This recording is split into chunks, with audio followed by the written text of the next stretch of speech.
3, 2, 1, and action.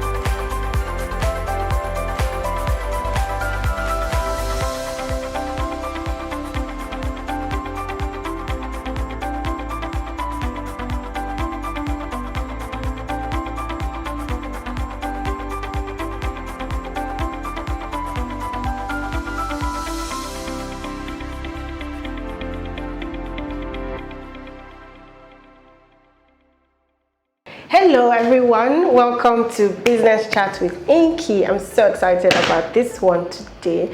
I mean, 2020 has been a year that all of us have experienced one thing or the other. For me, it's been, I would use the word, very revealing year.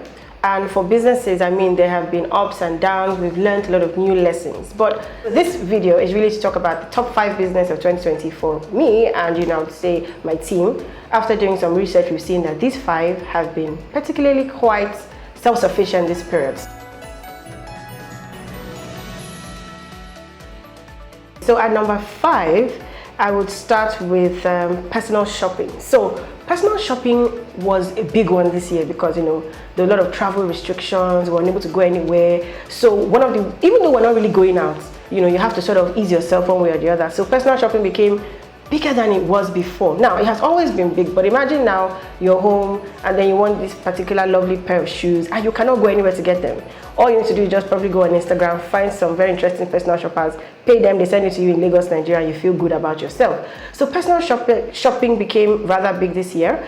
I saw that a lot of people I personally know about 3 or 4 people that have started personal shopping in the space of the last 4 weeks, and everybody seems to be making money in their own way. So personal shopping for me is my number 5. Number 4, I would say, is ready to wear. Now, the reason why I picked ready to wear out of the whole fashion industry is because ready to wear has sort of blown this period. Now, in as much as you don't want to travel, you can't even travel. So it's not even as if you don't want to travel. You can't travel, but you want to look good during your fantastic Zoom meetings or courts, weddings you have to go for. Or you just want to hang out with a couple of friends or people are coming over. I mean, in small numbers like we advised. Ready to wear really, really, really sprung this period. We found a lot of fashion designers started to release very, very, very fantastic collections. And for some reason, everybody's selling out. So it looks as if, oh, there's no money, but there's money. That's what I always say. When people say, oh, there's no money, I say, look, you know what? You just need to find what part of your business, what part of your industry you need to focus on, and then channel your resources towards that end, and you'll be surprised the amount of money you make from it. So Bespoke might not have done so well, but Ready to Wear has been doing a lot of good numbers this year.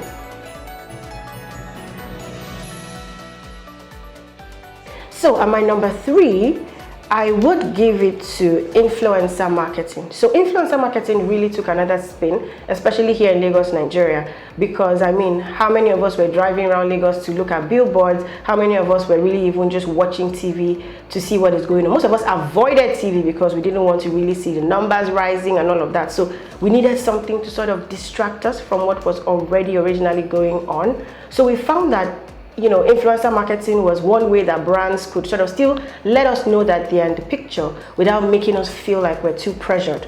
So we found a lot of people started to build on their careers as influencer marketers and started to put themselves in particular niches. Influencer marketing is big. It's a big industry. We're not going to just talk about that in a minute or two, but I will tell you something for a fact that it's an industry that is picking. It's an industry that is really rising faster than a lot of us even thought it was going to, especially for us here in Nigeria. So if you're a micro influencer, if you're a high-end influencer, it is a business model. You have to make sure that you keep on building because it's a market that with a couple of followers, you can be knocked out of the business. So it's a good one and has really done a lot of good numbers this year.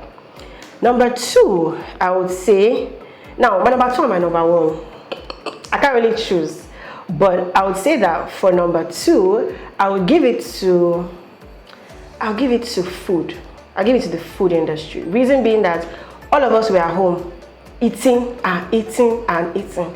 In fact, all of us know what we all look like before and what we look like after. But thing is, food was, when you're tired, when you're bored, when you don't know you can't go anywhere. You just find yourself online shopping. You feel like eating one fantastic banana bread, or for some reason it's this salad or this juice or this steak or something. So food industry really did well. Now, for even the ones who were pretty micro before, the pandemic, have really grown because people were not going to restaurants and all. So we started to trust brands that we didn't know. Hotels were forced to start doing takeout. Things that people never thought were possible were happening. You just scroll and you see this fantastic looking pasta. You've never heard of them before, but you're bold enough to order the food and eat the food. And it tastes good and you're like, you know what, I'm going to order them again tomorrow. So the food industry has done excellently well this period. They have, in fact, they've been, I would say they're one of the winners of this pandemic, to be very honest, especially the smaller ones who do not have a large cost for operating their businesses. I'm sure by now you can guess number one, since I haven't mentioned number one. But all of us know that this period, the game changers, the people that have made so much money this period are logistics companies. You see those bike riders. So the thing about the business is that it's a support business that if you're not able to, if you're in particular businesses and you don't have a bike or you don't have a logistics company that delivers your things, you cannot succeed in that business. So personally, as a company, we started about 4 or 5 logistics businesses after the pandemic till date, and trust me, all of them are busy. Very interesting, because they work with fashion, they work with food, they work with banks, they work with skincare, they work with everybody, because everybody just seems to need their services. So you're going on the road and you're seeing so many logistics, so many bikes. I remember during the period when we're at home, we couldn't go out. You get to the gate and then you see, I would see like 20 to 30 bikes all trying to get in, and guess what? Everybody had goods for somebody in there. So those are our top 5, I would say, businesses that have thrived this 2020. A lot of others have not done so well because, nobody predicted that this was going to happen. This is a time where you need to sit back and say, okay, what happened in 2020 in my business? What didn't work? What can I do better? Now we've seen what the worst case scenario is. So when people like me are talking to clients and we're saying, oh, worst case scenario, you need to make sure you have a contingency plan. Usually they will roll their eyes and tell you that, oh yeah, nothing like that is ever going to happen. Well, we've seen that in 2020, you can really not say that nothing is impossible. So you really need to make sure that you have that plan.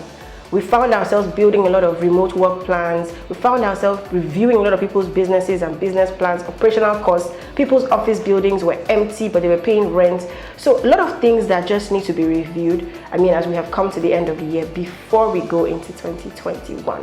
So these are my top 5 businesses of 2020, but I'd really love to hear from you. Is your business one of these top 5? What would you say is among your own top 5? I haven't listed them here. So please do me a favor, share, comment, and subscribe below. See you in my next video. Bye.